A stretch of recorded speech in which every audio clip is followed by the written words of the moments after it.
이제 우리 하나님 말씀 보시겠습니다. 하나님 말씀 에베소서 5장 15절 말씀입니다. 에베소서 5장 15절 말씀입니다. 찾으신 줄 알고 봉독 드리겠습니다. 우리 신약성경 에베소서 5장 15절 말씀입니다. 그런즉 너희가 어떻게 행할지를 자세히 주의하여 지혜 없는 자같이 하지 말고 오직 지혜 있는 자같이 하여 세월을 아끼라. 때가 악하니라. 그러므로 어리석은 자가 되지 말고 오직 주의 뜻이 무엇인지 이해하라. 술 취하지 말라. 이는 방탕한 것이니 오직 성령으로 충만함을 받으라. 시와 찬송과 신령한 노래들로 서로 화답하며 너희 마음으로 주께 노래하며 찬송하며 범사의 우리 주 예수 그리스도의 이름으로 항상 아버지 하나님께 감사하며 그리스도를 경외함으로 피차 복종하라. 우선 21절까지 봉독 드렸습니다. 여러분과 제가 지금 신앙생활하는 개신교 전통, 그 중에서도 장로교의 그 전통은 하루아침에 이렇게 형성된 것이 아니라 유구한 역사를 가지고 있습니다. 이른바 프로테스탄트라고 하는 우리 개혁 교회의 500년 전통을 우리가 이어받고 또 그것을 그냥 이어받는 것이 아니라 발전적으로 우리가 성장해 가기를 바라는 그런 역사적 위치에 있습니다. 1000년을 넘어 중세 시대 때 얼마나 많은 영혼들이 진리의 말씀을 듣지 못하고 그릇된 교회 권위 아래 복속이 되어서 완전히 영혼을 정말 고통 가운데 지냈던 세월이 1000년을 지났습니다. 그리고 우리는 이른바 암흑시대라, 그냥 암흑시대가 아니라 영적 암흑시대, 인간이 교회의 우두머리가 된 교황이라고 하는 그 어처구니 없는 그 제도는 지금도 생생하게 역사 가운데, 현실 가운데 살아 있습니다. 그만큼 이 영적인 말씀, 성경 진리를 바르게 깨닫지 못하면 우리 인간이 그 자리에 올라가는 사람도 어리석을 뿐 아니라 또 그것을 무슨 지도력이라 해서 따라가는 사람도 같이 어리석은 거죠. 그만큼 우리가 종교에 대해서는 맹목입니다. 여러분과 저는 할 것 없이 성경의 바른 진리의 말씀, 이 영적인 진리, 예수 그리스도를 통해서 살아계신 하나님을 우리가 바르게 깨닫지 못하면 누구나 인간은 무언가 하나를 믿고 싶은 겁니다. 그래서 인류 가운데 어떤 원시 부족도 다 종교가 있습니다. 우리만 이렇게 종교 생활을 한다는 건 아닌 거죠. 모든 인류가 종교 생활을 합니다. 문제는 그 종교가 바른 계시의 말씀에 의해서 바른 하나님에 대해서 우리가 말씀을 통해서 깨닫게 되고 진리의 말씀에 의해서 깨우쳐서 올바른 신앙생활을 하는지 아니면은 맹목적으로 무언가 인간은 불안하고 미래가 답답하고 죽음 이후의 세계가 다 불확실하기 때문에 누구나 종교를 가지고 있습니다.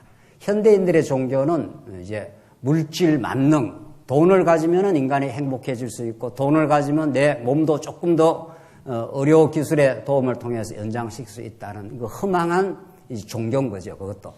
그래서 정말 그 모든 인류가 맹목적 종교를 따라가느냐, 계시적 혹은 바른 진리의 말씀을 따라가느냐 하는 것이 정말 모든 인류의 궁극적 화두입니다. 중세 1000년을 깨고 이제 오직 성경으로 이런 그 기치를 우리 종교개혁자들로 하여금 하나님께서 종교개혁자로 하여금 그 기치를 들었지 않습니까? 오직 성경으로 솔라 스크립추라 어떤 그 인간의 주장과 가르침도 우리는 따라가지 않는다. 왜냐하면 모든 인간이 타락을 했기 때문에 타락한 인간이 이러쿵저러쿵 하는 것을 왜 우리가 따라가야 되느냐? 그 타락한 인간의 생각하고는 전혀 절대적으로 구분되어 하나님이 주신 성경 말씀이 있지 않느냐. 이게 우리 종교개혁자들의 그 주신 아주 건강한 확신이었습니다. 그것을 그대로 지금 우리가 이어받고 있는 중이죠. 자, 그러니까 우리가 그 지난번 우리가 그 연말에 건강한 교회의 그 특징에 대해서 우리가 이야기할 때 역사적 안목이 있는 교회에 대해서 우리가 첫 시간 강조했지 않습니까? 뭐 우리가 갑자기 이렇게 뭐 이런 신앙생활을 하고 뭐 언약의 복음을 듣고 성경 신학을 깨닫고 이렇게 된 게 아닙니다. 아주 유구한 전통이 있고 그 좋은 전통의 토대 위에 더 발전한 거죠. 물론 확실하게 발전한 건 사실입니다. 그러나 하루아침에 이렇게 형성되지 않았다는 걸 우리가 꼭 기억할 필요가 있는 거죠. 그래서 우리 루터, 스윙글리, 칼빈, 기타 등등 이름을 열거 다 할 수 없는 수많은 우리 종교 개혁자들이 피를 뿌리고 오직 이 성경의 진리를 부여잡고 또 그 시대로서는 최고의 진리의 깨달음을 하나님께서 주셔서 정말 우리가 이렇게 말씀 안에서 하나님 나라를 누리는 것 이상으로 그 사람들도 누렸습니다. 그러니까 기꺼이 기꺼이 죽음에 뛰어들기도 하고 수많은 사람들이 복음을 위해서 살기도 했습니다. 그들의 생명, 재산, 그들의 모든 것들을 기꺼이 버리면서 복음을 지키려고 16세기는 그렇게 빛나는 16세기였습니다. 자, 문제는 이제 그런 개혁 전통, 16세기 종교 개혁을 우리는 굳건히 이어받고 있는 중인데, 이제 개혁 신학이라는 게 그 16세기 혹은 17세기까지 이제 개혁 신학 전통이 잘 형성이 됐긴 합니다만은, 우리의 21세기에 우리의 관점에서 이제 되돌아보면은 그게 이제 한계가 있는 건 사실인 거죠. 그래서 우리가 이렇게 이해를 해야 됩니다. 우리의 다 발전되고 더 체계화된 이 성경신학적 혹은 언약적 이 관점에서 보면은 이게 미숙한 건 사실이에요. 그러나 그 시대로서는 하나님께서 16세기에 충분히 하나님께서 그 시대를 감당할 만한 진리의 깨달음을 주신 것도 사실이죠. 그걸 우리는 존중해야 되고, 종교개혁자들 별거 아니야. 이런 아주 오만하고 잘못된 판단은 우리 신앙에도 정당하지 않습니다. 옳지 않습니다. 그 시대는 하나님께서 그 시대에 충분히 그 시대로서는 그 시대의 종교 중세교의 문제를 극복하는 그런 진리의 깨달음을 주신 거지요. 그러나 이제 역사를 흘러서 더 점점 신학의 발전을 이루어왔고, 소위 말해서 언약 성취사라고 하는 이런 체계적인 말씀이 나온 건 사실입니다. 500년 그 개혁 신학을 우리는 그렇게 존중해야 하는 것이 마땅한데, 역시 한계는 있다는 거죠. 그 결정적 한계가 오늘 우리가 살피는 성도 생활의 문제입니다. 물론 그 이전에도 우리가 다 이렇게 짚어나갈 것이 있죠. 신약교회 설립에서 종교개혁자들도 예정을 굉장히 강조했습니다. 그러나 그 성경의 예정을 언약 성취의 논리로 잘 이렇게 풀어내지는 못한 한계는 있는 거죠. 또 그리고 죄 문제도 마찬가지입니다. 죄 문제도 종교개혁자들 굉장히 16세기, 17세기 우리 개혁신학자들은 그 인간의 죄성에 대해서 아주 심도 있게 성경적으로 분석을 하고 또 스스로가 죄인임을 정말 자각을 했던 그런 시대들이 다 있었습니다. 문제는 율법에 관한 문제인데, 제일 칼빈이 그 결정적인 신학적 오류, 신학적 한계가 율법에 대한 오해.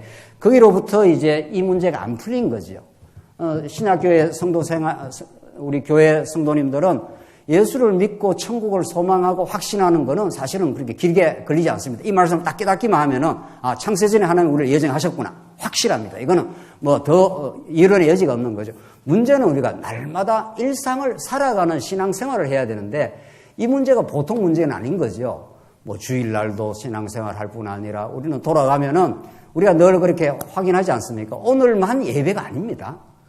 우리의 영적 예배라고 하는 것은 우리의 삶 전부가, 우리의 일상 전부가 예배입니다.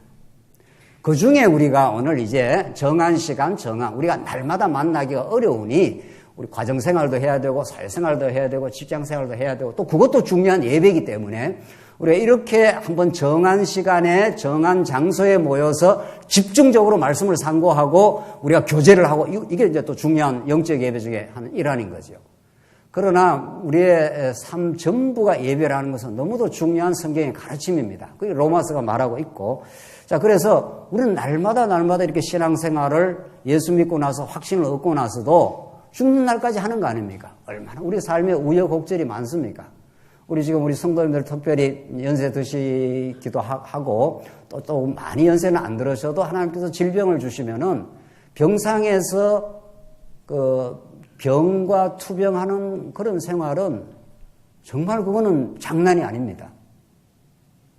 그 한 시간, 한순간이 진통이고 고통이고 그것을 통해서 무엇을 하나님께 깨닫게 하시려고 그랬는가? 이런 절박한 우리의 시간들이 있는 겁니다. 우리 자녀가 아프다든가, 우리 청년들이 직장이 안 되어서 굉장히 괴로워하고 힘들어 한다든가, 그런 그 당사자한테는 굉장히 어렵고 간단한 문제가 아닙니다. 그런 우리 일상생활은 늘 이루어지고 있고 그 가운데 어떻게 복음을 깨닫고 어떻게 그런 고난과 때로는 심각한 고통을 통해서 하나님을 의지하고 배워갈 것인가. 이게 우리 교회 생활입니다. 이게 간단치 않습니다. 이게 뭐 예수 한번 딱 믿고 확신을 가졌다고 해서 모든 문제가 해결되지 않습니다. 왜냐하면 하나님께서 우리에게 또 죄악의 권세를 남겨두셨습니다. 오늘도 우리 재직회 때 우리 집사님이 그렇게 기도를 하셨는데 정말 우리가 예수 그리스도를 바라보지 않으면 안 되도록 하나님께서 우리 교회에 시련을 주신 겁니다. 그래서 그 시련을 겪을 때 굉장히 우리가 아프고 힘든 시간들이 있었고 아직도 남은 과정은 있지만은 그런 아프고 힘들기 때문에 주님을 바라보지 않으면 안 되도록 그렇게 하나님께서 자꾸 그런 시간들을 주시는 거죠.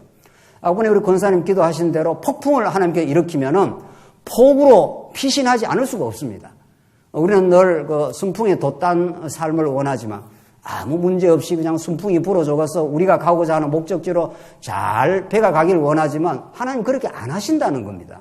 문제는. 그 우여곡절과 광야 생활을 예수 믿고 30년, 40년, 50년을 해야 되는 겁니다. 이게 간단치 않습니다. 뭐 한 번 성경신학 딱 깨닫고 언약의 말씀 깨닫고 뭐 그렇게 신앙생활을 하면 되지. 천만의 말씀입니다. 바로 현실에 문제가 부닥치고 고난이 닥쳐오고 의견에 대립이 생기고 바로바로 문제가 생깁니다. 그걸 우리가 견뎌내고 거기에서 우리가 얼마나 자기중심적 죄인임을 발견하고 거기서 복음을 깨닫고 그런 교회 생활이 이렇게 깁니다. 4장 17절에서 6장 24절까지 4장, 5장, 6장까지 길게 설명하고 있습니다. 그게 간단치 않다는 거죠. 오히려 뭐 창세전 예정이라든가 예수님의 구속이라든가 성령의 임침은 이론적으로, 교리적으로 1장 앞부분에서 깨끗하게 정리를 합니다. 그거 확실하게 깨달았다고 해서 계속된 말씀의 공급과 건강한 교회 생활과 지체들의 위로와 서로 교제와 이런 것들이 아니고는 판판이 나가 떨어지는 거죠. 그래서 영적 전신갑주를 입어라 이런 말들이 에베소서에 나오는 겁니다. 이게 절실한 겁니다. 우리한테는. 하루하루 신앙생활이 그런 영적인 무장이 안 되면 판판이 그냥 세속주의에 끌려 들어가는 거죠. 그래서 괴로워하고 염려하고 걱정하고 갈등하고 그렇게 하는 겁니다. 우리는.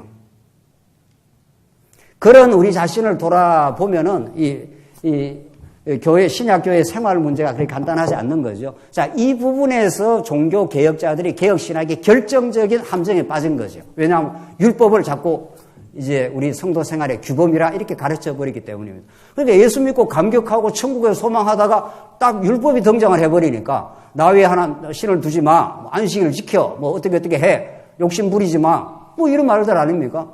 그 율법이 우리 생활의 규범으로 딱 등장하면서 성도 생활, 이제 쉽게 말해서 교회 생활을 오래 하면 오래 할수록 짐이 무겁다는 겁니다. 왜냐하면 율법이 등장해 있기 때문에 그거 지켜야 되고 못 지킬 때가 우리가 한두 번입니까? 우리가 죄인이라서. 그러면 이제 무거운 짐을 지게 되고. 자, 중직자가 되면 어떻게 됩니까? 목사니, 장로니, 권사니, 이제 중직자가 교회에 됐습니다. 그렇게 만약에 못 지키면 뭔가라도 또 위선을 좀 해야 되는 거죠. 이런 이제 위선과 무거운 짐 사이에서 왔다 갔다 하는 겁니다. 그래서 한국교회 성도들이 오래 신앙생활을 하면 할수록 마음이 즐거움이 없다는 겁니다. 오히려 교회 생활에 힘있게 하고 막 즐겁게 하는 사람은 다 최근에 예수 믿고 막 천국을 소망하고 예수 때문에 내가 살았다고 믿는 사람들. 그러나 교회 생활을 점점 길게 하면 길게 할수록 즐거움이 없다는 거예요. 이상한 현상인 거죠. 여러분들 태권도를 처음 배울 때 하고 한 10년, 20년 하면 어떻게 되는 겁니까? 비유가 조금 이상하긴 합니다만은 그래도 대충 맞는 비유입니다. 태권도를 오래 하면 어떻게 됩니까? 태권도를 안 배워봐서 잘 모르는가 봐요. 태권도를 오래 하면 아주 고수가 됩니다. 세월이 가면 갈수록 아주 고수가 되어서 정말 초심자하고는 비교가 안 되는 그런 고단자가 되는 거죠. 우리 신앙생활이라는 건 오래 가면 갈수록 더 복음 안에서 깊어지고 넓어지고 더 하나님을 의지하고 또 뭐 그게 정상인데 그리 간단치 않는 거죠. 그렇게 되기 위해서는 정말 에베소서가 말하는 교회 설립, 성장을 통한 생활, 이렇게 전체적으로 흐름을 우리가 잡아야 정말 하나님께서 우리로 하여금 율법을 지키는 것이 아니라 율법에 저주를 대신 예수가 받으시고 우리를 새 생명 가운데 부활케 하셔서 같이 예수의 지체로 살아나게 하셔서 날마다 복음의 진리를 깨닫게 함으로 즐거움과 기쁨으로 자꾸 전진하도록 하나님께서 그렇게 신앙생활을 하게 해주신다 하는 것을 우리가 대전제로 받아들이고 우리가 500년 개혁 신학의 정말 중요한 전통을 우리는 받아들이되 그 율법관에 대해서 한계를 우리가 정확하게 인지를 하고 우리가 복음적 생활로 넘어가려고 하는 그런 우리가 과정 중에 있는 거죠. 그래서 오늘 에베소서가 그런 말씀을 우리에게 전해주고 있습니다. 우리 지금 확인하는 게 교회 생활에 대한 권고인데 우리 지난 시간에도 확인했는데 첫 번째가 새 사람을 입고 두 번째 자녀같이 살도록 하고 오늘 본문이 지혜자로 살도록 권고합니다. 자, 이 세 가지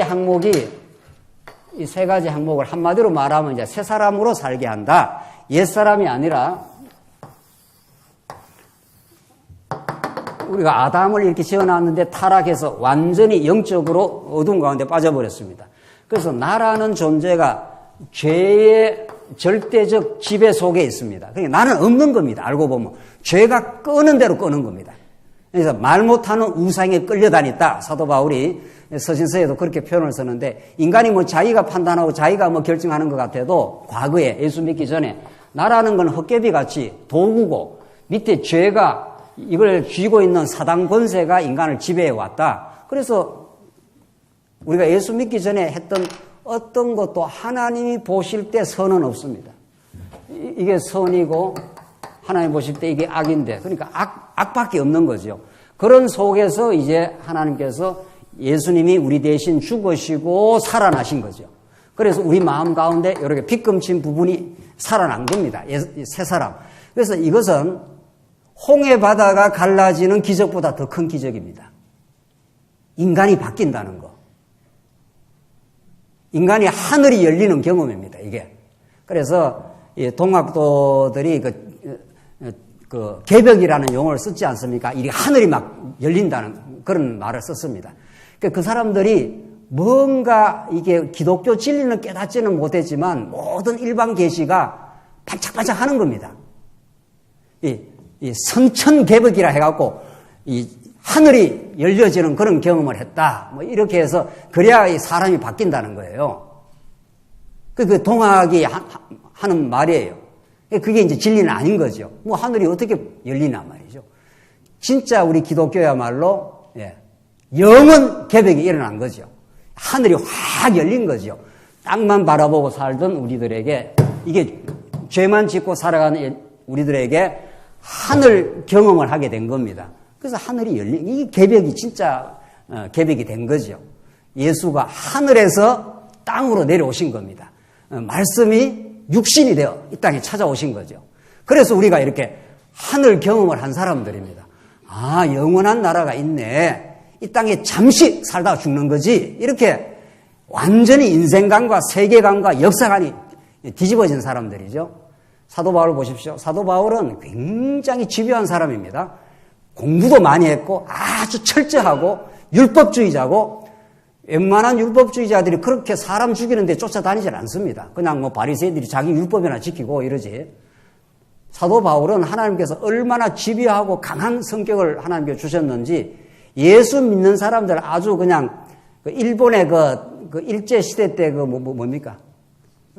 총칼 들고 돌아다니는 순사들 있지 않아요? 그런 식입니다. 그런 식으로 이 산헤드린 공회의 앞잡이가 돼가지고 사도 바울이 아주 예수 믿는 사람을 죽이려고 쫓아다니는 사람 아닙니까? 바울 서신을 보십시오. 바울은 이렇게 어린 양 천사처럼 변해버렸습니다. 사랑하고 희락하고 용서하고 이해하고 이 세 사람 변한다는 건 정말 성령의 역사입니다. 그래서 저희들이 이렇게 날마다 진리를 깨닫고 우리 마음에 탐욕, 탐심, 불만족, 시기, 자기 정명 이런 그 요소로 가득 찼던 우리가 예수 정명, 하나님 나라, 이해, 용서 이런 삶으로 이렇게 바뀔 수 있는 것은 정말 복음의 능력입니다. 오늘 5장 15절을 보십시다. 자, 이제 새 사람 혹은 하나님의 자녀로 사는데 오늘 본문은 지혜자로 살도록 하나님께서 권고를 해 주시는데 그런 적 너희가 어떻게 행할지를 자세히 주의하여 지혜 없는 자 같이 하지 말고 오직 지혜 있는 자 같이 하여 세월을 아끼라. 때가 악하니라. 때가 악하다는 겁니다. 2000년 전이나 지금이나 언제나 때가 악합니다. 사람들은 만나면 권력 투쟁하고 뭐 그러는 거죠. 그래서 지혜를 얻기를 바라지 않습니까? 우리 지혜에 대해서 잠깐 검토하고 이 본문을 지나가봅시다. 지혜가 뭡니까? 성경이 말하는 지혜는 뭡니까? 예, 잠언서가 말하는 지혜 말입니다. 하나님 여호와를 어떻게 해요? 아는 것. 하나님 여호와를 알아서 경외하는 것. 뭐 이것처럼 확실한 지혜는 없는 거죠.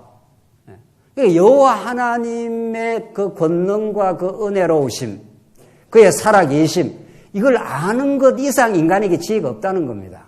어떤 철학, 어떤 사상, 어떤 공부를 해도 이 지혜를 줄 수 없습니다.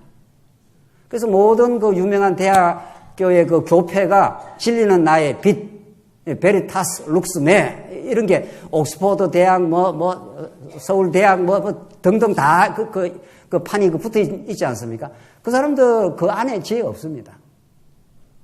진리는 나의 빛이라 그러는데 진짜 진리는 없는 거죠. 그냥 일반 계시적 그런 어떤 부분적 지식은 있는 거죠. 그게 의학이고 공학이고 뭐 물리학이고 교육학이고 철학이고 이런 것들입니다. 뭐 그것도 뭐 하나님께서 공부하게 하면 하는 거지만은 그걸로는 하나님 아는 지혜는 없는 거죠. 그렇지 않습니까? 그래서 우리가 참 이게 옛날 이야기 너무 많은 거의 한 40년이 다 돼가네. 우리 성도대학 졸업할 때 뭐라고 그랬습니까?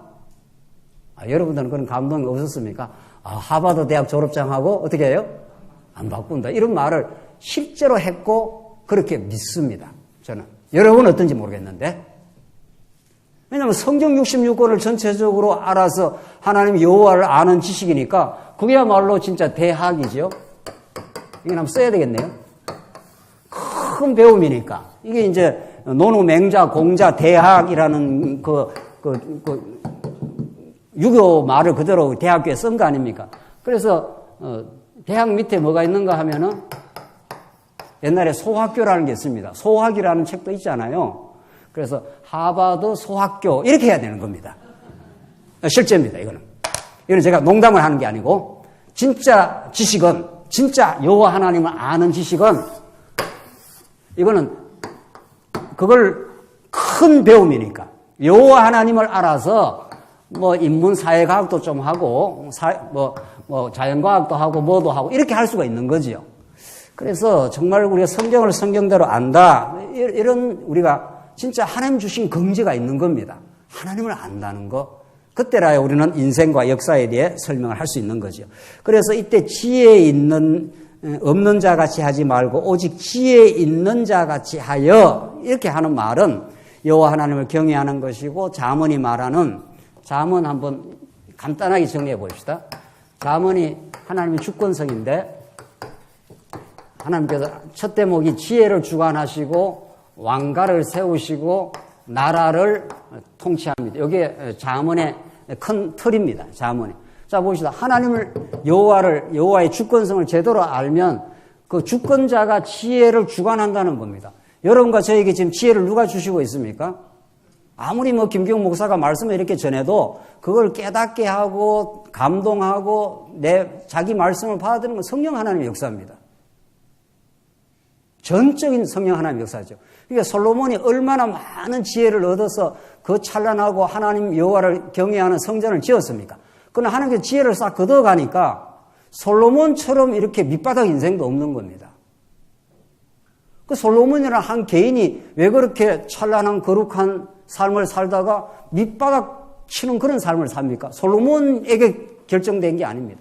그래서 지혜를 하나님이 주관한다는 겁니다. 그 지혜를 주관해서 왕가를 세우고 나라를 통치한다는 겁니다. 이것이 하나님 여호와를 아는 지혜입니다. 그러니까 교회도 마찬가지죠. 교회도 하나님의 말씀의 능력이, 말씀의 권위가 우리 모두를 지배해야 왕가 혹은 나라가 통치가 되는 거죠. 그 외에 다른 어떤 방법으로 되지 않습니다. 예. 그 모든 건 보조적인 수단일 뿐인 거죠.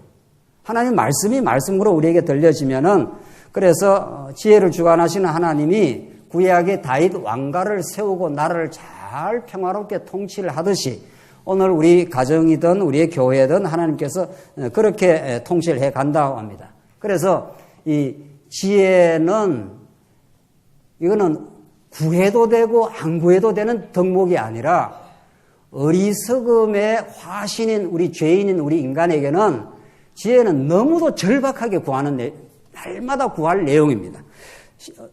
16절 세월을 아끼라 때가 악하니라. 그리고 참 지혜가 오면은 우리에게 주신 세월을 그렇게 고귀하게 귀하게 오늘 하루를 정말 하나님 주신 선물로 그렇게 받아들이며 살게 된다는 거죠. 17절 그러므로 어리석은 자가 되지 말고 오직 주의 뜻이 무엇인지 이해하라. 이 성경에서는 이해하라는 말이 자주 나오지 않습니까? 알도록 하라, 이해하라. 그것을 정말 하나님 주신 그 중생한 이성으로 잘 깨달아서 이해를 하고 나면은 자기 어리석음을 분출하지 않는다는 겁니다. 아, 내가 내 인생의 주인이다. 내가 뭔가를 해야 되겠다. 이런 생각이 자꾸 없어지고 하나님께서 내게 주신 일, 하나님께서 주신 일을 성실하게 하는 거, 감사하게 받아들이는 거, 이런 자꾸 지혜적 삶이 우리에게 샘솟듯 일어나게 되겠죠. 그래서 이 어리석은 자가 되지 말고 오직 주의 뜻이 무엇인가 이해하라. 이렇게 하신 성령께서 이걸 자꾸 깨닫게 하신다는 겁니다. 18절 술 취하지 말라. 이는 방탕한 것이니 오직 성령으로 충만함을 받아라. 술 취하지 말라. 물론 물리적으로 술 취하지 말라 하는 그 직접적인 내용이 되고 더 나아가면은 술로 대변되는 일체의 세속적 가치 이런 뜻입니다. 이게 우리가 술에 취한다는 것은 이게 자기 하나님 나라의 기쁨이 약화가 될 때 어딘가에 취해야 사는 겁니다. 인간은. 그게 물리적인 술일 수도 있고 세상 쾌락일 수도 있고 일체 세속적인 가치일 수가 있습니다. 단순 술, 담배 안 한다. 이 정도로 우리 기독교 생활이 규정되지 않습니다. 일체의 세상의 세속적 가치 그런 것으로부터 벗어나라 이런 뜻인데 그거 어떻게 벗어나겠어요? 이게 다 세속적 가치인데 그걸 한마디로 말하면 자기를 위한 것 이런 뜻입니다. 세상 쾌락이라는 게 내가 즐겁게 살아야 되겠다는 거 아니에요. 돈 버는 이유도 뭐 권력을 잡는 이유도 다 내가 즐겁게 살아야 되겠다는 내 행복을 추구하는 거죠. 그러나 이걸 인간이 어떻게 벗어납니까? 이것을 벗어나려면 위로부터 성령의 감동으로서 성령의 충만을 받아라. 그러니까 성령의 충만을 받으면 하늘나라의 기쁨이 있는 거죠. 우리가 이렇게 말씀을 들을 때 기쁨이 있고 우리가 성도들을 만날 때 얼마나 기쁨이 있습니까? 오늘 오래간만에 참 교회의 큰 아픔을 통해서 이렇게 열흘 동안 못 나왔다가 이제 지난 수요일날 이제 왔습니다. 먼저 오늘 이제 아이들하고 같이 이제 오늘 주일날 나왔는데 얼마나 우리가 기쁨이 있습니까? 우리가 한 지체였다. 그리고 동일한 진리의 가치를 깨닫고 한 방향을 바라보는 우리가 한 동력자였다. 이렇게 우리가 큰 어려움을 겪고 이렇게 우리가 그동안 이렇게 떨어져 지내다가 늘 소식만 듣다가 이렇게 만나는 것. 이 보통 기쁨이 아닙니다. 이 보통 이게 즐거움이 아닙니다. 이제 3.1절이라고 그 특집을 하더라고요. 특집을 하는데 제가 이렇게 특집을 쭉 봤습니다. 김경 목사는 맨 특집 보고 드라마 보고 성경 공부는 언제 하는지 모르죠. 그래서 그 3.1절 이렇게 보니까 그 나라를 구하는데도 그 동지의식이 백범 김구라든가 이봉창 열사라든가 뭐 이런 사람들 있지 않습니까? 정말 그건 우리가 이렇게 봐도 부끄럽더라고요. 제가 이렇게 그걸 보면서 우리는 이 땅 위에 하나님 나라의 재건을 위해서 우리 모인 동지들 아닙니까? 우리 모두가. 그렇죠? 이 땅에 타락된 세속나라, 갈등하고 시기하고 탐욕 부리고 키재기하고 경쟁하는 그런 타락된 나라에서 우리를 하나님께서 건져내어서 이 땅 위에 하나님 나라를 지금 건설하는 동지로 모이지 않습니까? 그분들 정말 인간적으로 이렇게 제가 특집을 보면서 정말 세상 나라를 저렇게 회복하려고도 저렇게 정말 피를 뿌리고 동지의식이 되어서 자기가 먼저 고생하고 먼저 그 나라를 위해서 죽겠다고. 신학교에 가면 그런 말이 있습니다. 요즘에 신학교는 어떤지 모르겠는데, 첫 번째, 어디에 가도 설교할 준비가 있도록 돼야 된다. 그게 첫 번째 목사의 첫 번째 사명의 1원칙입니다. 그러니까 뭐 목사는 어디 가도 설교를 할 준비, 말씀이 준비가 되어 있어야 된다. 그건 맞는 말이죠. 두 번째, 언제든지 이사할 준비가 되어 있어야 된다. 그것도 굉장히 중요한 말이죠. 언제든지 하나님의 뜻이 있으면 이사할 준비가 되어 있어야 된다. 세 번째가 중요합니다. 언제든지 죽을 준비가 되어 있어야 된다. 이런 것들이 과거 우리 신앙의 선배들이 그 신학교를 끌어갔던 정신들입니다. 그러니까 무조건 한국교회가 다 타락한 게 아닙니다. 타락한 교회가 있는 거죠. 그래도 우리 한국교회 초기에 그 유구한 100년 넘어 그래도 총신까지 이어지는 평양신학교 총신으로 이어지는 이 신학의 전통이라는 게 있습니다. 언제든지 설교 준비가 되어 있도록 말씀을 연구해라. 두 번째, 언제라도 이사갈 준비를 되어 있어야 된다. 세 번째, 죽을 준비가 되어 있어야 된다. 그리스도를 위해서. 이 정도는 돼야 제대로 된 신학교가 되는 거 아닙니까? 그런 정신들이 그래도 우리 100년 우리 신학교 전통 가운데 있어 왔고, 지금 이제 부패하고 타락한 지도자들에 의해서 이렇게 타락이 돼 간 거지, 그 정신은 아직도 살아있는 거죠. 우리 말씀운동 정신이라는 게 도대체 뭡니까? 말씀운동 정신이라는 게 복음의 기쁨을 가지고 이렇게 성장하고 예수가 우리의 모든 것이라고, 우리가 복음을 깨달았을 때 진짜 기쁨이 있었노라고, 그러다 보면은 일체 세속적 쾌락으로부터 점점 이렇게 벗어날 뿐이지 내가 노력해서 벗어날 수 있냐고요. 인간은 누구나 다 자기 쾌락, 자기 행복을 추구하는 게 인간인데. 그래서 오늘 이런 본문 말씀도 너무 이렇게 피상적으로 우리가 이해하지 말고, 술 취하지 마라, 이는 방탕한 것이니 오직 성령으로 충만함을 받으라. 정말 성령으로 자꾸 말씀 안에서 충만함을 받고 우리 지체들 간에 지체들의 만남이 얼마나 기쁨인지 이런 걸 교회 생활에서 자꾸 누리다 보면은 정말 건전한 생활로 돼 가겠죠. 복음을 깨닫고 진정한 기쁨이 있는 사람이 그렇게 세속적 가치에 휘둘리지 않습니다. 19절, 시와 찬송과 신령한 노래들로 서로 화답하며 너희 마음으로 주께 노래하며 찬송하며, 이게 전부 다 기쁨의 그 찬송입니다. 하나님 우리를 죄악 가운데서 건져줘서 감사합니다. 하나님 나라에 있는 우리 지체와 동역자들이 이렇게 정말 서로 어그하고 서로 지지하며 이 땅 위에 하나님 나라를 세워가는 일에, 복음을 땅끝까지 전파하는 일에 우리를 이렇게 등용시켜 주시니 더없이 감사합니다. 이렇게 우리가 자꾸 오늘 이 본문의 말씀처럼 주를 노래하고 찬송하고 이런, 그게 최고의 기쁨인데, 절정의 기쁨인데, 그러다 보니 이런 시기, 원망, 미움, 자기 쾌락 이런 것들이 점차 덜 되어가는 것뿐이지 내 노력, 내 열심으로 이게 사라지지 않는다.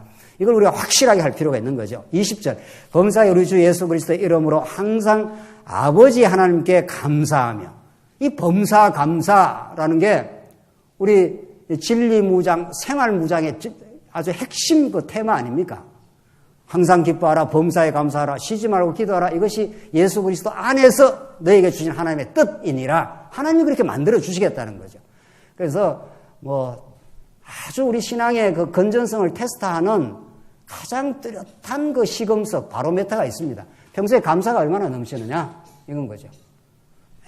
어떤 어려움이 있어도 그걸 통해서 감사하는 마음, 뭐 그것이 있으면 그게 지금 하나님 나라를 누리는 뭐 그런 감사가 넘치는 사람에게 정말 건전한 생활이 얼마나 나오겠냐는 거죠. 21절, 그리스도를 경외함으로 피차 복종하라.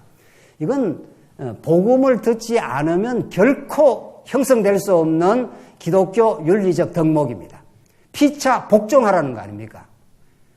딱 세상은 정반대죠. 피차 지배하라. 이게 세상이 이 모든 타락한 인간들에게 주는 명령입니다. 누구나 다 힘을 가지고 누구나 다 권력을 지향해서 다른 사람을 지배할 수 있는 그 자리에 올라가는 것. 이게 세상이 추구하는 사단이 뒤에서 꼬드겨 가지고 주는 목표입니다. 모든 인간이 그쪽으로 다가가고 있는 거죠. 그래서 이거는 정말 하나님 나라의 가치관, 하나님 나라를 3대 언약이 하나님 나라니까 약속하신 첫 언약에서 아담에게 약속하신 그 하나님께서 둘째 아담 예수 그리스도를 통해서 이 땅에 회개하라, 천국이 하나님 나라가 가까이 왔느니라, 이렇게 우리에게 하나님 나라를 주시는 겁니다. 여러분과 제가 오늘 이렇게 말씀 깨닫는 것도 하나님 나라, 우리가 교회 회의하는 것도 하나님 나라, 하나님 나라 아닌 게 하나도 없습니다. 왜? 교회 회의 말입니다. 오늘 우리 장로님 한 분이 질문도 하고 했는데, 제가 늘 도둑놈들 회의하고 우리 교회 회의하고 구분하지 않습니까? 도둑놈들은 회의하면은 눈이 시뻘게 가지고 많이 도둑질 해가지고 서로 많이 강탈하려는 거 아니에요. 그게 얼마나 많은 스트레스가 있겠어요.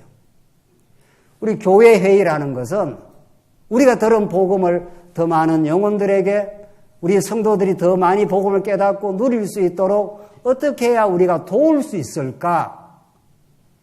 이렇게 행복한 회의입니다. 우리가 그 의미를 알고 보면은. 그래서 누가 이렇게 많이 우리 성도님들 연보를 했네요. 그 연보의 의미를 이렇게 깨닫고 누리는 시간들 아니에요? 그게 개수 조정의 시간이라면은 우리 재정부 장로님이나 몇몇 재정부 팀에서 몇 사람이 정리하면 깨끗하게 끝나요. 그거 회의라는 게 그런 겁니다. 회의 자체가 정말 하나님을 배우는 시간이고, 그것이 우리 성도님들이 이렇게 복음을 깨닫고 누가 연보를 하라 해서 합니까? 기꺼이 한 거 아닙니까? 즐거이 한 거 아닙니까? 그래서 우리 복음이 이렇게 전파되었네요. 이렇게 교회가 세워지고 우리 여러 가지 예배당을 수리하고 여러 가지 교회 학교를 우리가 지원하며 이렇게 기쁨이 있네요. 그게 복음을 깨닫는 시간입니다. 그렇게 해야 우리가 교회 생활을 누린다고 하는 겁니다. 실제로 누리는 겁니다, 우리가. 그래서 정말 그리스도를 경외함으로 피차 복종하라. 그래서 신앙이 점점 이렇게 더 단단해져가는 우리 믿음의 선진들이 더 많이 복종하지 않습니까? 더 많이 연보도 하고 더 많이 짐도 지고.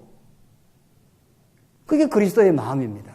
세상은 머리 좋고 좋은 학교 나오고 똑똑하고 하면 더 많이 취해 나가지 않습니까? 연봉이 수십억이 된다면서요. 좋은 회사 가면은. 그런데 교회는 더 많이 수고하고 애써서 버린 돈을 더 많이 짐을 지려고 하는 거 아니에요. 이걸 누가 하는 일이냐 말이에요. 누가.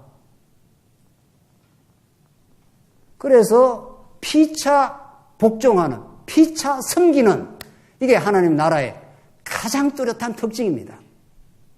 우리가 교회 생활에서 느낄 때, 이게 정말 성령이 역사해서 이 짐을 지면서도 이걸 기쁨으로, 감사함으로 받아들이는 거죠. 그래서 우리는 다른 사람에 대해서 평가하거나 왜 그따구밖에 안 하느냐, 저렇게 하느냐, 이렇게 할 권한도 없는 사람들입니다. 다 즐거움으로, 다 하나님 주신 믿음의 분량껏, 다 소중한 하나님의 믿음의 분량 따라서 한 하나님의 나라인 교회를 이루어가고 있는 거죠. 이렇게 신앙의 내면적 원리가 이루어지고 나서 22절에 아내들이여, 남편들이여, 종들이여, 이렇게 하면서 구체적인 신앙생활이 나오는 거죠. 이건 이제 우리 다음 시간에 하겠어요? 자, 이런 지혜가 생긴 거 아니에요. 하나님이 지혜를 주면 이 지혜는 내면화됩니다. 내면화되면 그 다음에 이것이 외면화됩니다. 지혜라는 것은 우리 눈에 보이지 않는 겁니다. 이것이 우리 성령의 감동으로 그리스도의 지체인 우리들에게 하늘의 지혜가 잘 내면화되면은, 기쁨이 이루어지면은 예수 한 분으로 충분하고 감사해. 내게 주신 믿음의 분량, 내게 주신 재산, 건강, 이것으로 충분해. 이렇게 딱 믿어지면은 그것이 외면화 되겠죠. 내 안이 그렇게 바뀌어져 가는데 왜 바뀌기 그렇게 안 되겠냐고요. 그래서 아내를 위해서 수고하고 남편을 위해서 존경하고 이렇게 점점 그렇게 돼 갑니다. 그거 우리 다음 시간에 하시죠. 정말 하나님께서 우리의 복음의 능력으로 하나님 나라의 가치, 그 섬기는 기쁨, 피차 복종하게 되는 이런 세상이 가르쳐 줄 수 없는 복음이 가르쳐 주는 그 진리의 세계로 우리를 하나님께서 인도해 주기를 간절히 바라는 거죠. 기도하십시다. 자비하신 하나님 아버지, 은혜를 감사합니다. 피차 복종하는 하늘나라의 법칙을 우리 전날에 알지 못하고 살았던 우리 옛사람의 소욕이 있었습니다. 이제 복음을 우리에게 깨닫게 해주셔서 감사합니다. 하늘나라를 썩지 않는, 쇠하지 않는 나라를 우리가 확실히 있음을 믿어져서 감사합니다. 이 땅 살아가는 동안도 하나님의 은혜로 살게 되었음을 감사합니다. 이 감사의 기쁨이 우리 삶을 바꾸어 놓게 하시옵소서. 예수님 이름으로 기도하옵나이다. 아멘.